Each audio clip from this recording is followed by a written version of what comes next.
इस वीडियो में हम लोग देखेंगे रैंडम नंबर जनरेट करना और उसके बाद उन रैंडम नंबर को यूज करके VLOOKUP अप्लाई करना। तो ये हमारे इस कॉलम में दिया हुआ है कि आइटम्स की डिटेल, और नेक्स्ट शीट में दिया हुआ है VLOOKUP, जिन आइटम को फाइंड करके हमने VLOOKUP वैल्यू लानी है इधर कॉलम सी में। ओके, तो सबसे पहले हम रैंडम नंबर जनरेट करते हैं। ये तो कॉलम हमने इंटेंशनली छोड़े हुए हैं। तो सबसे पहले random number, then random number generate करने की कमांड है, वी कैन से फॉर्मूला है +RAND rand between, then comma, then you can find bottom and top. Bottom means lower value, top means high value. Lower value हम put कर देते हैं 200, okay, then comma, high value we can put say 600, then bracket close, enter. जैसे जैसे हम इस फॉर्मूले को कॉपी करके नीचे पेस्ट करते जाएंगे तो रैंडम नंबर जनरेट होते चले जाएंगे। Control V, control V, control V, control V, control V, control V। Okay, now come in the bottom, then paste in the remaining range. तो हमारे इस तरह से ये रैंडम नंबर ऊपर से नीचे तक आ गए। ओके, तो अभी हमने सीखा रैंडम नंबर जनरेट करना। अभी हम इसको पेस्ट स्पेशल वैल्यू कर देते हैं। तो पेस्ट स्पेशल वैल्यू की shortcut command control, Alt+ES+V, enter, Alt+ES+V, enter.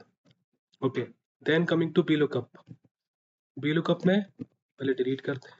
VLOOKUप का फॉर्मूला है प्लस VLOOKUP, कंट्रोल+C, देन हमें इस शीट में क्या फाइंड करना है, हमें कॉलम बी का डेटा फाइंड करना है। Then B4 comma lookup value हमने डाल दी है। देन हमको टेबल एरे में उस वैल्यू को फाइंड करना है। देन टेबल कहाँ पे मेरी, यहाँ इस फाइल में random number, then column B से लेके column E, starting range, then end, जहाँ पे मेरी वैल्यू फाइंड करनी है। तो इन दोनों के बीच में कितने कॉलम है, B C D E, 4 column B C D E, then comma 4 comma 0। I am repeating again, VLOOKUP comma plus VLOOKUP, then bracket start, B4 क्या फाइंड करना है, रैंडम नंबर B2E, ये मेरी रेंज है, और अदर वे क्या find करना है, कहाँ पे फाइंड करना है, कॉमा 4 का मतलब है कि आपको वो फर्स्ट और लास्ट कॉलम के बीच में कितने कॉलम बीच में है, फर्स्ट और लास्ट कॉलम के बीच में कितने काउंट है कॉलम के, देन कॉमा 0। फॉर्मूला कॉपी करके हम इसको पेस्ट कर दें तो मेरी वैल्यू यहाँ पे आ गई। कंट्रोल+C, हमें चेक करते हैं फॉर्मूला सही नहीं है। पिकानो, कंट्रोल+C, यहाँ पे फाइंड करते हैं पिकानो कहाँ पे है, कंट्रोल+F, कंट्रोल+V, पिकानो 212, यहाँ पे कितना है 212। ओके, फॉर्मूला सही चलता है। अब इसमें अभी हमने तो एंटायर कॉलम सेलेक्ट कर लिया, कॉलम B2E। अब हम चेक करते हैं, अब हम VLOOKUP द्वारा लगाते हैं using given range rather than entire column, plus VLOOKUP B11 means क्या फाइंड करना हमको, then come to table array random number. अब इंस्टेड ऑफ एंटायर कॉलम मैं इसमें अपनी रेंज सेलेक्ट करता हूँ। Range means starting to end, जहाँ तक मेरा डेटा है, then comma again 4,0, then control, control. ये क्या हो गया, इसमें तो एरर आ गई है, तो NaNA, व्हाट इज दिस। अब इसको रिजॉल्व कैसे करेंगे, यहाँ पे तो मेरी वैल्यू 220 आनी थी और यहाँ पे 333 आनी थी। ये किस वजह से आया, क्योंकि हमारी यहाँ पे रेंज हिल गई। यहाँ पे B3, then B4, B5, B6 आ गया, और मेरा जो बिस्लेरी 1 लीटर वो मेरा ऊपर है, इस रेंज के बाहर है। ऐसे ब्रिटानिया जो इस रेंज है, इस रेंज के बाहर चला गया ब्रिटानिया, जिस वजह से नहीं आ पाया।